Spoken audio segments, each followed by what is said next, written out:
Have you ever dropped your phone in water and thought all was lost? Well, I'm here to tell you that there is still hope. In this video, I'm going to show you how to fix an iPhone from water damage. This is a method that I've used to fix many water-damaged iPhones, and it's the easiest way that I know of. So if your phone has taken a swim, don't panic.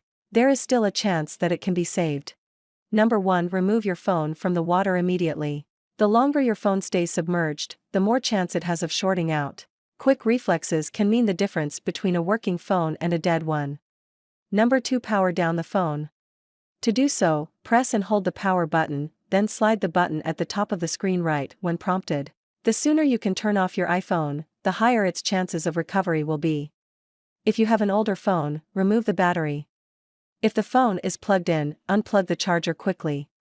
If the screen is off but you're not sure if the phone is on, quickly press the power button to see if the screen turns on. If it does, proceed to power the phone off. If it doesn't, leave it off. Number 3. Remove any case that is on the iPhone.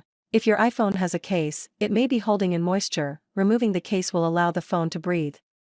Number 4. Remove your iPhone's SIM card and tray. To do so, insert a SIM removal tool or an unbent paper clip into the SIM tray's hole to pop the SIM tray out. Completely remove the tray so that water can escape.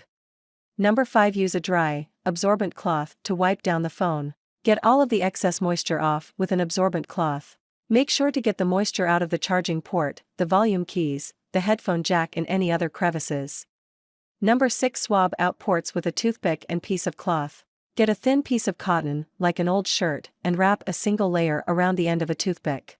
Use this to absorb any excess water from the charging port and headphone jack. Number 7. Place the iPhone in a warm, dry location.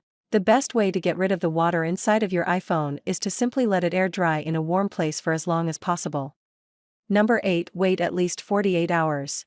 The longer you can wait, the more successful your drying process will be. If you can wait longer than 48 hours, 72 hours may be even more effective.